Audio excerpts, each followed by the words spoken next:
आज हमारे हाथ एक बहुत ही अलग तरह का लेख लगा है। इसका शीर्षक है हमारा अद्भुत संविधान। हम्म। लेकिन ये कोई कानूनी विश्लेषण नहीं है, ना ही किसी विशेषज्ञ का लिखा हुआ लेख है। अच्छा। ये एक आम नागरिक की दिल से निकली आवाज है, जो थोड़ी कह सकते हैं गुस्से में है, थोड़ी निराश है, लेकिन कहीं ना कहीं एक उम्मीद भी जगाती है। और मुझे लगता है यही बात इसे खास बनाती है। अक्सर हम बड़े बड़े एक्सपर्ट्स को सुनते हैं, लेकिन जब कोई आम इंसान समाज की नब्ज पकड़कर कुछ लिखता है तो वो सीधा दिल पर लगता है। बिल्कुल। तो आज हम सिर्फ ये नहीं देखेंगे कि लेखक ने क्या कहा, बल्कि ये भी समझने की कोशिश करेंगे कि उनकी बातें आज के माहौल में इतनी जरूरी क्यों लगती हैं। तो चलिए इस भावनात्मक और तीखे लेख की परतों को खोलते हैं। हम्म। लेखक की शुरुआत ही एक चेतावनी जैसी है। एक डिस्क्लेमर की तरह। हाँ, वो लिखती हैं, बुरा लगेगा क्योंकि मैं सच लिखने जा रही हूँ। बुरा लगेगा क्योंकि मैं जख्मों को कुरेदने जा रही हूँ। बिल्कुल। ये लाइनें पढ़ते ही समझ आ जाता है कि ये कोई हल्की फुल्की बातचीत नहीं होने वाली। नहीं, बिल्कुल नहीं। ये टोन सेट कर देता है। लेखक पहले ही बता रहे हैं कि मैं आपको सहज महसूस कराने के लिए नहीं लिख रही हूँ। मैं वो बातें कहने वाली हूँ जो शायद हम सब सोचते हैं, पर कहने से बचते हैं। और वो पहली असहज करने वाली बात है डर। हम्म। वो सीधा सवाल पूछती हैं, क्यों आज हम इतने खौफ में जी रहे हैं? हम्म। क्यों समाचार पत्र छूने से भी डर रहे हैं? हम्म। ये लाइन मुझे बहुत सटीक लगी। अखबार छूने से डरना। हाँ, ये सिर्फ एक मुहावरा नहीं है। ऐसा लगता है जैसे हर सुबह बुरी खबरों का एक हमला होने वाला है। सही बात है। आपको क्या लगता है, ये सिर्फ एक साहित्यिक अतिशयोक्ति है या ये वाकई समाज की किसी गहरी भावना को दिखा रही है? नहीं, मुझे लगता है ये आजकल की जो बैड न्यूज़ फटीग है, या जिसे इन्फॉर्मेशन ओवरलोड कहते हैं, हाँ हाँ। उसकी तरफ एक बहुत सटीक इशारा है। हम लगातार नकारात्मक खबरों से घिरे रहते हैं। यहाँ हिंसा, वहाँ घोटाला, वहाँ दुर्घटना। एक समय के बाद दिमाग थक जाता है और हम खबरों से बचने लगते हैं। सही। लेकिन लेखक इस डर को एक और गहरी चीज से जोड़ती हैं, बेबसी से। हाँ, और ये विरोधाभास बहुत मजेदार है। एक तरफ वो कहती हैं कि हम लोकतंत्र में हैं, जहाँ शक्ति तो हमारे हाथ में है। हम्म। मतलब हमारे पास शक्ति है, फिर भी हम डरे हुए हैं और बेबस हैं। ये कैसे हो सकता है? यही तो इस लेख का सबसे बड़ा सवाल है ना। लोकतंत्र का मतलब ही है जनता का शासन। अगर जनता ही खुद को लाचार महसूस करने लगे तो फिर उस शक्ति का क्या फायदा। सही बात है। ये एक तरह का मनोवैज्ञानिक जाल है, जहां शक्ति होते हुए भी हमें उसके होने का एहसास ही नहीं होता। और इस बेबसी को वो कुछ बहुत ही परेशान करने वाले उदाहरणों से समझाती हैं। हाँ, वो तस्वीरें तो जैसे दिमाग में छप जाती हैं। वो लिखती हैं, हमारे जाबान सैनिक खाई में गिरने से अपनी जान गंवा रहे हैं, हमारे बुद्धिजीवी नाले में डूबकर मर रहे हैं। मुझे इन उदाहरणों का चुनाव बहुत सोचा समझा लगा। बिल्कुल। सैनिक दुश्मन की गोली से नहीं, खाई में गिरने से मर रहा है। बुद्धिजीवी किसी वैचारिक लड़ाई में नहीं, नाले में डूबकर मर रहा है। बिल्कुल सही पकड़ा आपने। ये बाहरी खतरों से ज्यादा अंदरूनी सड़न की ओर इशारा करता है। अच्छा। ये दिखाता है कि हमारी जो व्यवस्था है उसकी बुनियाद कितनी खोखली हो गई है, जहां सबसे जरूरी लोगों की मौत ऐसे लापरवाही भरे हादसों में हो रही है। और फिर वो बात को और आगे ले जाती हैं। हाँ, वो कहती हैं, सड़क, रेलवे या हवाई दुर्घटना से बच गए तो हम एक दूसरे पर गोलियां चला रहे हैं। ये लाइन तो बहुत ही डरावनी है ना? ये दिखाती है कि अगर सिस्टम हमें नहीं मारता तो हम खुद एक दूसरे को मारने पे तुले हैं। समाज का जो आपसी भरोसा है वो जैसे टूट सा गया है। ये सामाजिक विघटन की चरम स्थिति है, जब लोग व्यवस्था पर से भरोसा खो देते हैं और एक दूसरे को ही दुश्मन समझने लगते हैं। तो यहां तक लेखक ने एक बहुत ही निराशाजनक तस्वीर पेश की है। डर है, बेबसी है और चारों तरफ मौत है। तो अब सवाल उठता है कि इस स्थिति का जिम्मेदार कौन है?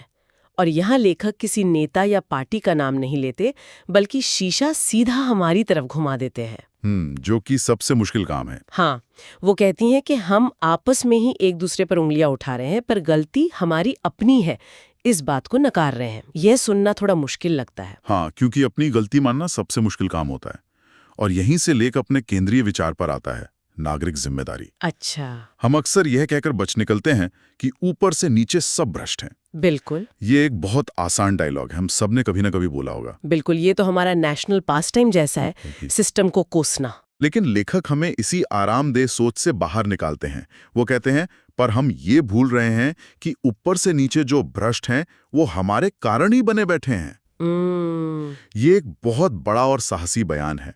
वो कह रहे हैं कि भ्रष्टाचार की जड़ें कहीं ना कहीं हमारे अपने चुनावों और निर्णयों में है।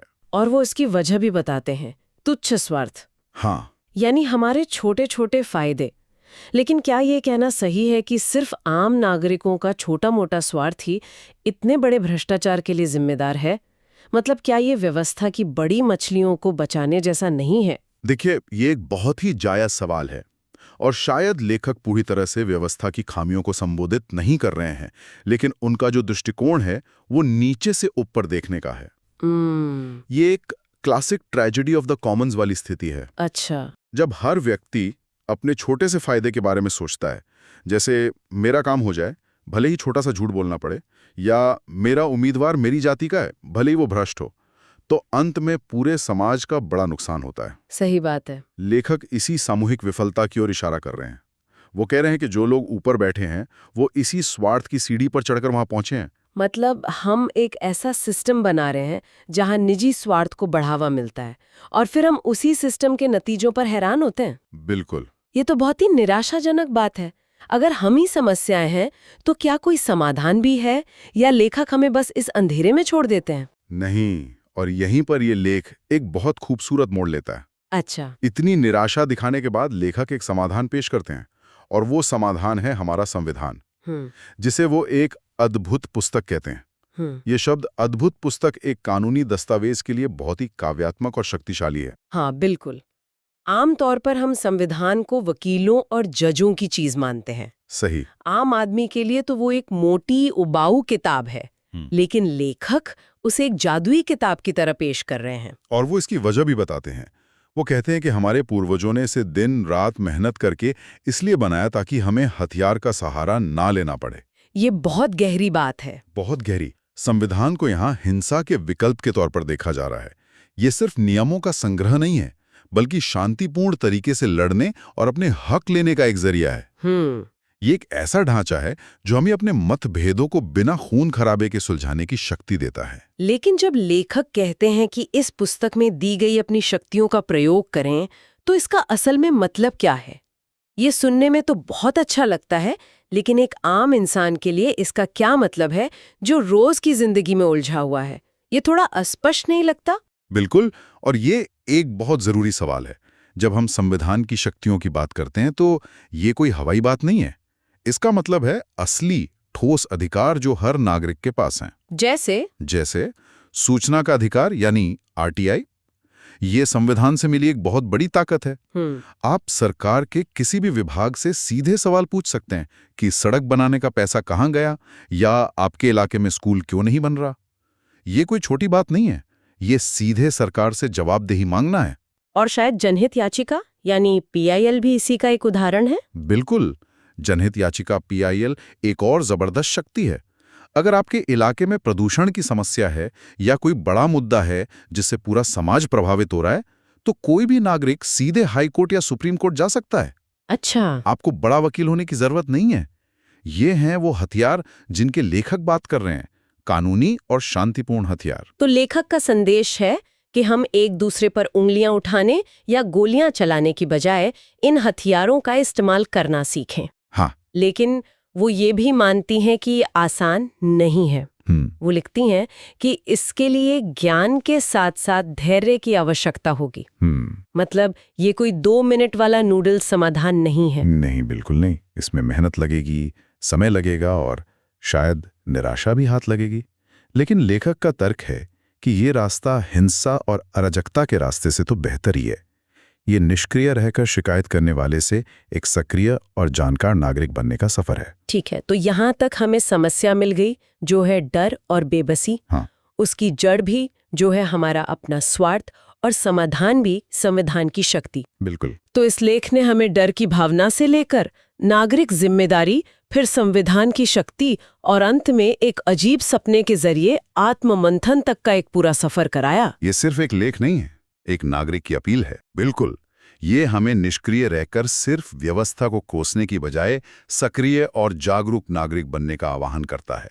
ये कहता है कि बदलाव की चाबी कहीं बाहर नहीं बल्कि हमारे अपने हाथों में है, उस अद्भुत पुस्तक में है। और ये जानना कि उस पुस्तक का इस्तेमाल कैसे करना है, ये हमारी जिम्मेदारी है। दिलचस्प बात यह है कि लेख के अंत में एक YouTube चैनल का लिंक भी दिया गया है। हाँ। जिसका मोटो है make law interesting for all, यानी कानून को सबके लिए दिलचस्प बनाएं। ओह, ये सिर्फ एक विज्ञापन नहीं लगता, बल्कि लेखक के सुझाए समाधान का एक व्यावहारिक कदम है। सही बात है। वो सिर्फ समस्या बताकर नहीं छोड़ रहे, बल्कि एक रास्ता भी दिखा रहे हैं कि हम वो ज्ञान कहाँ से हासिल कर सकते हैं। सही कहा। ये दिखाता है कि लेखक सिर्फ सैद्धांतिक बात नहीं कर रहे हैं, बल्कि व्यावहारिक समाधान में विश्वास रखते हैं।